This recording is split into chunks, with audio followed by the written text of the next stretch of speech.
அடடா, கறியெல்லாம் நல்ல இளங்கறியாக இருக்கே. இன்றைக்கி பிரியாணி சும்மா சூப்பராக இருக்கும். கறி தான் நிறையா இருக்க போகுது. அரிசியை விட்ட கறி தான் இன்றைக்கி நிறையா சூப்பராக இருக்கும் பாரு. சட்டு புட்டுன்னு சமைக்கலான்னு பார்த்தா இந்த வேலைக்கு வர குப்பனும் ரங்கனும் எங்கன்னு தெரியலையே. அவனுங்க வந்தானுங்கன்னா கடை கடைன்னு சமைச்சு போடலாம். என்னையா சேகரு பூசரியே, வாங்க வாங்க. வணக்கம். வணக்கம் வணக்கம். சமையலுக்குலாம் எல்லாம் இருக்கா? எல்லாமே இருக்குதா? நீங்கள் தான் எல்லாமே எடுத்து கொடுத்துட்டீங்களே. எல்லாமே இருக்குது. சரி சரிம்மா. என்ன சமைச்சு முடிக்க எம்பிட்டு நேரம் ஆகும்? ஒரு மணி நேரத்தில் கூட முடிச்சிட்டேன்னா நல்லாயிருக்கும். எல்லாம் பொழுதோட சாப்பிட்டுட்டு கிளம்புவான். அதெல்லாம் பண்ணிடலாம்யா. எல்லாம் ரெடி. இந்த காயை மட்டும் நறுக்கணும். அதுக்கும் ஆளுங்க வந்துடுவாங்க. வந்துட்டு சட்டுப்பட்டுன்னு அடுப்பில் ஏற்றிடுவேன். ஓ அப்படியா? என்ன ஆள் வரலையா? என்ன ஆச்சு அந்த ரெங்கனுக்கு குப்பழக்கம்? அதான் எனக்கு ஒன்றும் முடியல. ஃபோன் எடுக்க மாட்டேங்கிறானுங்க. எதுக்கு இன்னொரு வாட்டி போட்டு என்ன ஏதுன்னு கேட்டிருப்பா. நேரம் ஆச்சுன்னா நல்லா இருக்காது. சரியா? ஃபோனை போடு. ஹலோ. ஏம்மா சுபா இருக்கானா? என்னது? அப்படியா? 2 பேருமே வா. சரி. அவனுங்களே இன்றைக்கி என் பக்கமே வரக்கூடாதுன்னு சொல்லிடுங்க. எதாக இருந்தாலும் நாளைக்கு காலையில் வந்து பேச சொல்லுங்கள். இனிமேல் அவங்களோட சேர்ந்து என்னால் வேலை வாங்க முடியாதுன்னு சொல்லிடுங்க. என்னாச்சு? ஏன் சேகர் பையன் இப்படி கோவப்படுறான்?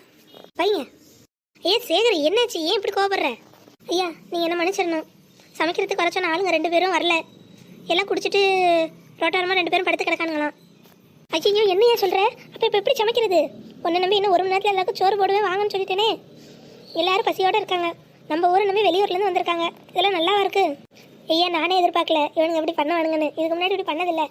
ஏதோ பக்கத்து ஊர் திருவிழான்னு போயிட்டு வந்தானுங்க நேற்று. இன்னைக்கு என்னமோ இப்படி பண்ணிகிட்டு இருக்கானுங்க. ஐயா என்ன மன்னிச்சிருங்க.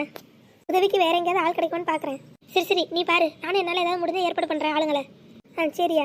நம்ம ஒத்தால எப்படி இம்புட்டு வேலையும் செய்கிறது? ஒத்தாச்சிக்கு 2 பேர் இருந்தால் தானே சரி வரும். இல்லைன்னா சமைச்சு முடிக்க லேட் ஆகிடுமே.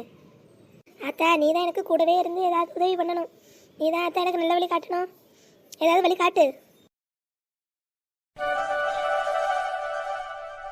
கல்யாண சமையல் சாதம், கைகறிகளும் பிரமாதம், இது கௌரவ பிரசாதம், இதுவே எனக்கு போதும். பிரியாணிக்கு அடுப்ப பத்த வச்சிருப்பாங்களா? தெரியலையே. நானும் உன் கூட தானே இருக்கேன். போய் பார்த்தாதான் தெரியும். வா போய் என்ன ஏதுன்னு பார்த்துட்டு வருவான். வாழைத்தோப்புக்குள்ள வேலை நடக்குதுன்னாங்க. அதான் ஒரு இடத்த போய் பார்த்துட்டு வருவோன்னு பார்த்தேன். ஏக்கா அப்படியே அங்கேயே 2 வாழைப்பழமும் பறிச்சு சாப்பிட்டுட்டு இருப்பாங்க. ஏண்டி அதுக்கு என்னடி? தாராளமாக பறிச்சு சாப்பிடு. ஆனால் தோட்டத்துக்காரன் ஏதாவது சொன்னானா எனக்கு தெரியாது பார்த்துக்க. ஆமாம் வந்த இடத்துல கையை காலை வச்சுட்டு சும்மா இருங்க. சமைச்சு சாப்பிட்டுட்டு பொழுதோட வீடு போய் சேருவான். மல்லிகா தூரத்தில் பூசாரி வர மாதிரி தெரியுதுல்ல? அட ஆமாம் பூசாரி ஐயாதான். சரி வரட்டும். நம்ம கொஞ்சமாக ஒதுங்கி நிற்பான். அவர் போயிடுவார். இல்லைன்னா வயலுக்குள்ளே குதிச்சா போக முடியும். வரப்பில் கொஞ்சம் இடம் விட்டு நிற்பான். அவர் போகட்டும். அப்புறம் நம்ம போவோம்.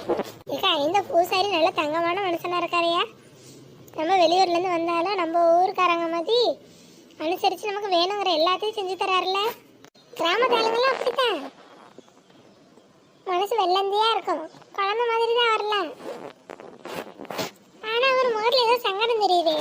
இம்மையில் எங்கே கிளம்பிட்டீங்க? அது ஒன்றும் இல்லையா, இந்த வாழைத்தோப்பில் கறி விருந்துக்கு எல்லாம் ஏற்பாடு நடக்குதுன்னு கேள்விப்பட்டோம். அதான் போய் ஒரு எட்டு என்ன ஏதுன்னு பார்த்துட்டு வரலான்னு போகிறோம். இல்லைம்மா இருக்கட்டும். நீங்கள் சாமிக்கிட்டே இருங்க. அங்கே சமைச்சிட்டு கூப்பிடுவாங்க. ஐயா சும்மாவே உள்ளே உட்காந்துருக்க போர் அடிக்குது. அதான் போய் அங்கே வேடிக்கை பார்க்கலான்னு போகிறோம். அப்படியா?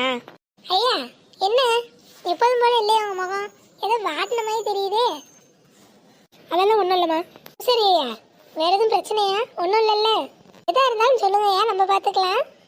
உங்களால் என்னம்மா பண்ண முடியும்? அப்போ எதுவும் பிரச்சனை இருக்கு? ஐயா சொல்லுங்க, எதுனாலும் நம்ம பார்த்துக்கலாம். அது ஒன்றும் இல்லைம்மா. இன்னைக்கு சமையலுக்கு ஆள் சொல்லியிருந்தேன்ல, அதுக்கு மாஸ்டர் வந்துட்டாரு. கூட வேலை பார்க்குறவெல்லாம் வரல. ஏதோ நேற்று திருவிழாவுக்கு போனானா இன்னைக்கு போதையில் மட்டையாகி கிடக்கானா. அதான் என்ன ஏது பண்ணுறதுன்னு ஒன்றும் புரியல. இப்போ அவசரத்துக்கு ஆள் கூப்பிட்டா ஒரு பயம் வரமாட்டேங்கிறான். சமைக்கிறது கடகடன்னு சமைச்சா தானே மதியானத்துக்குள்ளே சோறு போடணும். என்ன நம்பி வந்திருக்கீங்க. உங்களுக்கு லேட்டாக சோறு போட்டால் நல்லாவா இருக்கும்? சமையல் ஆள் வேறு தளர்றான் ஒத்தால செய்ய. அதான் ஊருக்குள்ளே ஆள் தேடி போயிட்டுருக்கேன். செத்து தள்ளுங்க, நான் கடகடன்னு போய் ஆள் தேடுறேன். ஐயா செத்து நில்லுங்க. ஏமா? ஐயா நீங்கள் எங்கேயும் போய் ஆள் தேட வேணாம். ஏமா உனக்கு தெரிஞ்ச ஆள் யாராவது இருக்காங்களா? நம்மளே பெரிய செஃப் தானே. இந்த அது தெரியாமல் நமக்கு தெரிஞ்ச ஆள் யாராவது இருக்காரான்னு கேட்குறாரு. இன்னைக்கு நம்ம திறமையை ப்ரூவ் பண்ணி காட்டணும். ஐயா எங்களுக்கு தெரிஞ்ச ஆள்லாம் இல்லை, நாங்கள் தான் இந்த ஆளே. ஏமா என்ன சொல்கிறீங்க? அதெல்லாம் ஒருத்தர் 2 பேருக்கு சமைக்கிறது இல்லைம்மா. எத்தனை பேருக்கு சமைக்கணும் தெரியும்ல? எப்படியும் 70-80 பேருக்கு சமைக்கணும். ஊரில் பாதி பேர் அவங்க அத்தை கூப்பிட்டுருக்காங்க. அதெல்லாம் உங்களுக்கு சரிப்பட்டு வராதுமா. நான் போய் வெளியிலே ஆள் கூப்பிட்றேன். ஏன் செத்த நில்லுங்கய்யா. செத்த வெளி இந்த ஆள் எம்பிட்டு தூரம் சொன்னாலும் ஒத்துக்க மாட்டாரு.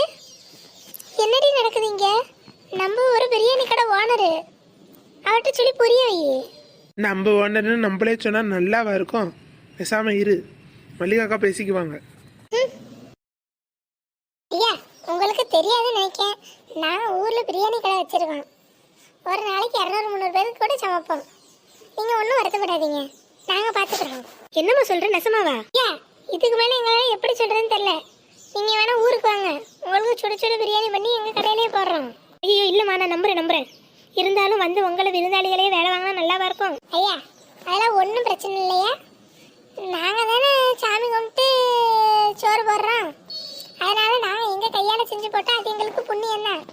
சாமியை பார்த்து வரவங்க நல்லா இருக்குன்னு சமைச்சு சாப்பிட்டதை வாழ்த்துனாங்கன்னா எங்களுக்கு அது குடும்பத்துக்கே நல்லதுமா. அதனால நாங்களே செய்வோம். ஆமையா நீங்கள் ஒன்றும் வருத்தப்படாதீங்க. எப்பா அந்த ஆத்தாக்கு தான் நன்றி சொல்லணும். கும்பிட போன தெய்வம் குறுக்க வந்த மாதிரி கரெக்டாக என் முன்னாடி உங்களை அனுப்பிச்சிருச்சு. அப்போ சரிம்மா, நீங்களே பண்ணிவிடுங்க. உள்ள வாழைத்தோப்பில் சமையல் சேகர் வேலையெல்லாம் பார்த்துட்டு இருக்கான். நீங்களும் கூட போய் ஏதாவது உதவி செஞ்சீங்கன்னா சீக்கிரம் சமைச்சு போடலாம். அவனுக்கு எல்லாம் தெரியும், அவன் சொல்கிறத மட்டும் நீங்கள் செஞ்சு கொடுத்தா போதும். சரியா, நாங்கள் பார்த்துக்குறோம், நீங்கள் போங்க. ரொம்ப நன்றிம்மா, ரொம்ப நன்றி. நான் போய் எதுக்கும் இது உங்கள் அத்தைட்டு ஒரு வார்த்தை சொல்லிடுறேன். சரியா மல்லிகா, இதெல்லாம் சரி வருமா? ஏக்கா அதனால என்னக்கா, எல்லாம் செஞ்சு போடலாம். அதான் மாஸ்டர் இருக்காருங்கிறாங்கல்ல, அவர் ருசியாக செஞ்சுருவார். நம்ம கூட மாட வெங்காயம் தக்காளி இதெல்லாம் அரிஞ்சு கொடுத்து பத்தாசியாக இருந்தால் போதும். உங்களெல்லாம் கேட்காம நான் பாட்டுக்கு சொல்லிட்டு நீங்கள் என்ன சொல்கிறீங்க? அக்கா இதை போய் எங்கள்கிட்ட கேட்கணுமா? நீங்கள் செய்யணும், செய்ய போகிறோம், வாங்க போய் செய்வோம். இருந்தாலும் என்ன ஒரு வார்த்தை கேட்டுருக்கலாம். சரி மல்லிகா போவோமா? சரிக்கா போவோம். இவளை கேட்கணுமா? இவளை வர வர இந்த வீட்டில் நமக்கு மரியாதையே இல்லாமல் போச்சு. பெருசுலேருந்து சிறுசு வரைக்கும் புறத்தை நம்மளும் மதிக்கிறது இல்லை. பிரியாணி கடை ஓனரே நான் தான், ஆனால் என்னதான் யாரும் மதிக்கிறது இல்லை. சரி எப்படியோ பிரியாணி ரெடியானா சரி. மக்களே நம்ம வீடியோ பிடிச்சிருந்தா மறக்காமல் லைக் பண்ணுங்கள், சப்ஸ்கிரைப் பண்ணுங்கள். பாய்.